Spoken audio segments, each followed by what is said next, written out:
I love David Hall. When I was working at CSL Santa Rosa, he came up and was guest speaker there one Sunday, once upon a time. And as staff, he gave each of us a session, a little free session with him, which was pretty awesome. And so the mantra that he gave me after my session was, "I am available." And I immediately went into my office and I wrote it on my whiteboard, because I had a giant whiteboard. I was the logistics manager there, and so I had a huge whiteboard that was usually full. And so I wrote, "I am available," across the top of it. And one day I came walking in, I was working on my whiteboard, and I looked up and somebody had come in and put one of those little carrots up there that said, "I am sometimes available." And I went, oh. Maybe I'm not always available. Maybe I'm only sometimes available. And is there something wrong with that? Maybe, maybe not, I don't know. But it gave me a little bit of that somebody was giving me a little secret message. And maybe I needed to take a look at. So some healing going on. So thank you for your wonderful words and your story and sharing that. Amazing. So I'm here to help us step into some sacred practice that we're starting to call the self-addressed miracle. Who got their letters from last year? Awesome. I'm sure I did. Awesome. Not check mail because we put them all in. This is just a simple act of intention. It reaches forward into our future, and then it circles back again to bless us. And this is part gratitude, part visioning, part holy mischief.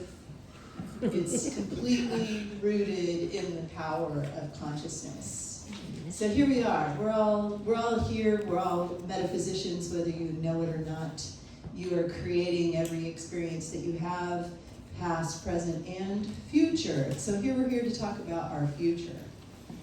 And all month long, we've been exploring this wobble, right? The sacred, uncomfortable space between growth and that paradox of growth and not growth. And gratitude itself has its own kind of wobble. We love giving thanks for the beautiful things, the easy things, but as Reverend Ron was touching on and illustrated to us, gratitude, here's where the rubber meets the road, is gratitude becomes spiritual practice when we learn to bless the things that we didn't ask for.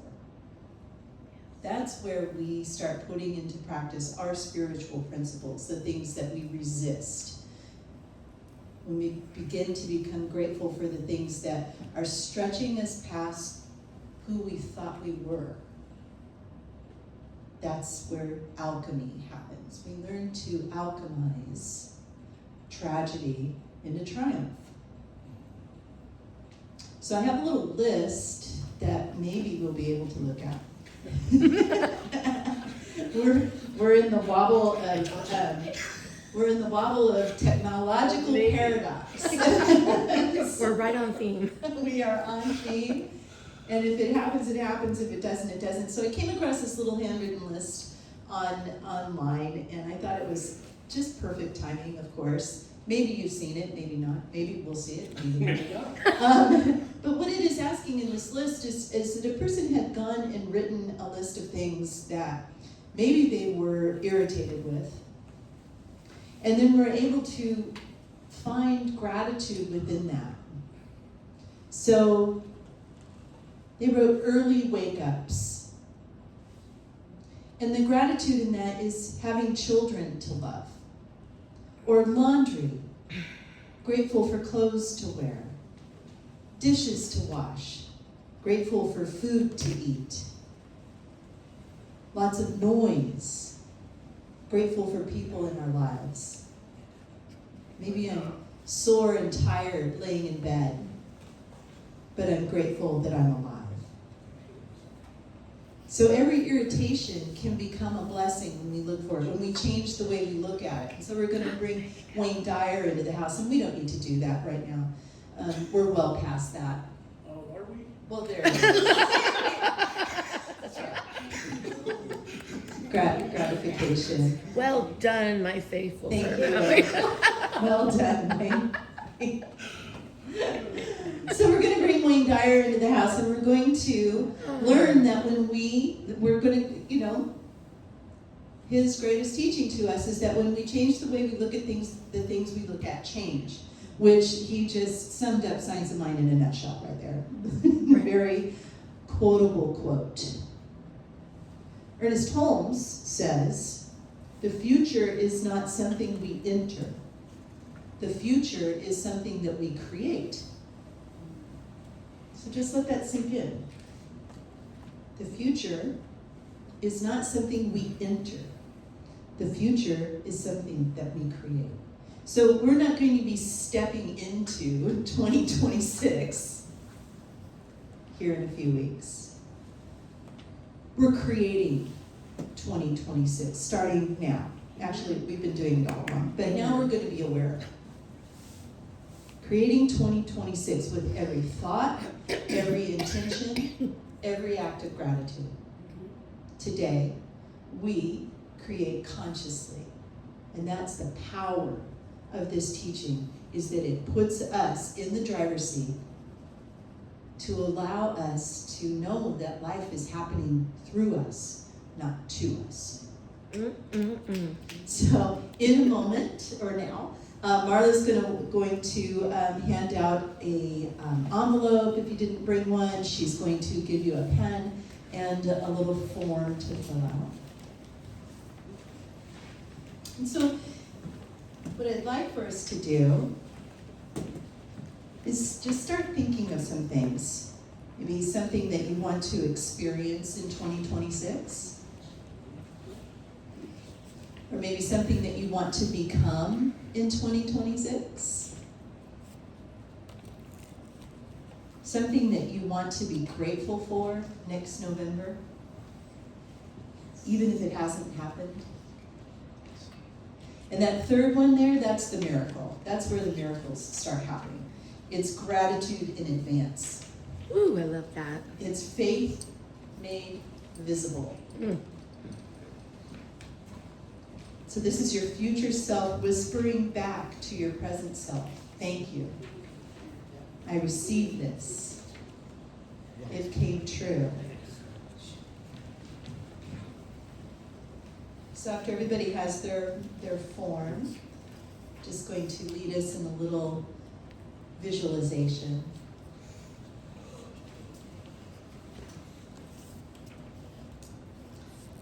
So before you start writing, boy, you guys are in a rush.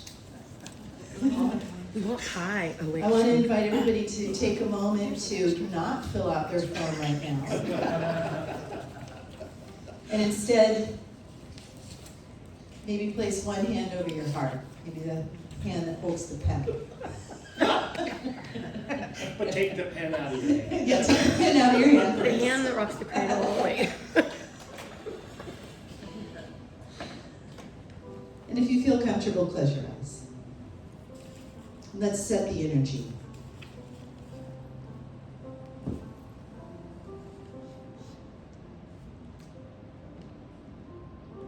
Imagine it's late 2026.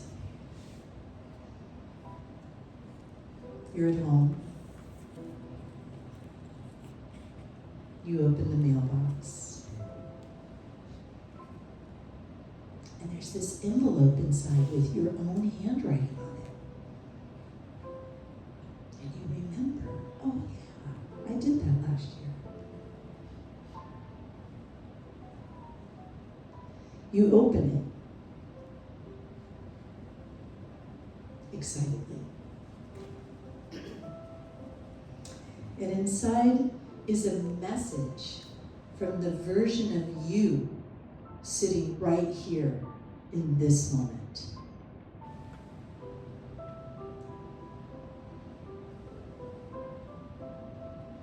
the one who dared to believe,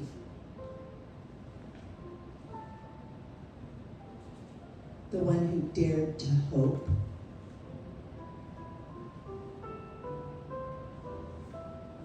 the one who dared to create their own future.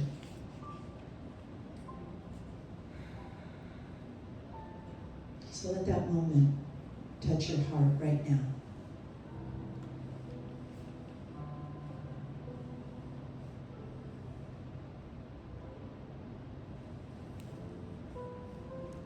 Good. And now take a few moments to write your 3 future gratitudes. And be sure to write clearly. This is a message meant to find you exactly when you will need it.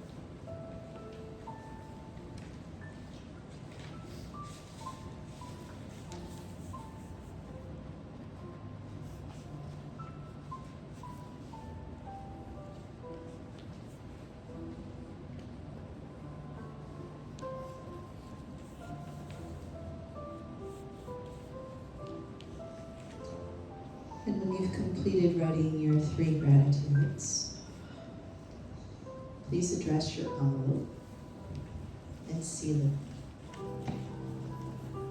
With this inside, right? Yes, put it inside the envelope.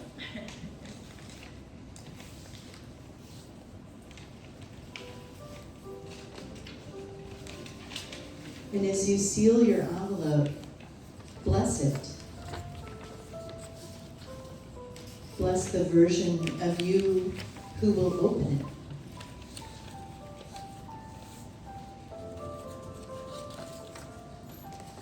Bless the year that is coming.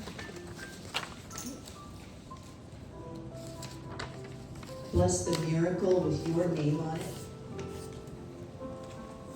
because it is already in motion. Spirit knows the timing. Spirit knows the unfolding.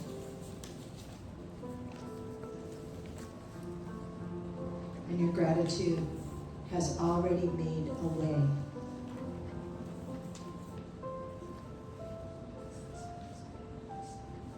So may this year ahead rise to meet your intention.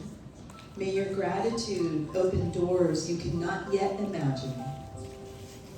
And may the self-addressed miracle return to you right on time. With a reminder that Spirit never forgets.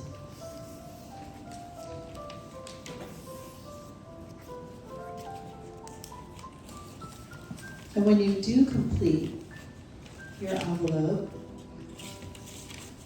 we'd like to move right into a gratitude service. Divine circulation. Divine circulation. So if you do have